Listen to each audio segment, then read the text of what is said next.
Здравейте, дами и господа! Ето ни отново в кухнята на Юли. Продължаваме серията от лесни, здравословни и вкусни рецепти. Една рецепта, която всеки вероятно знае, помни я като дете или от дете, или си я прави до днес. Именно принцески, но вегетариански, с сирене и яйце. Но това, което не виждате тук, не се вижда и като се зумне, е, че има и кашкавалче нарендано.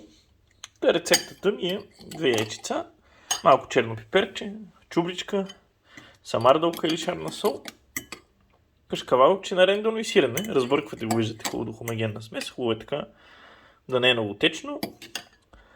Но все пак е въпрос на вкус, може да сложите повече сирене, по-малко сирене. Слагате си масълце върху филийките.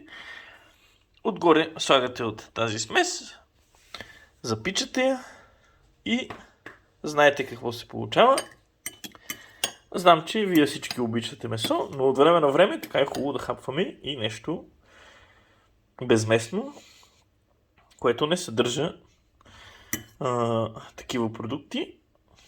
Все пак в днешно време, знаете, хора има всякакви, трябва да ги уважаваме и доколкото разбрах, вече ни гледат и вегетарианци, тъй че ще се опитвам да ви представям все повече вегетариански рецепти, но не знам колко ще ми се получи, защото все пак аз не съм вегетарианец и не винаги гледам да се лишавам от това, което си ям.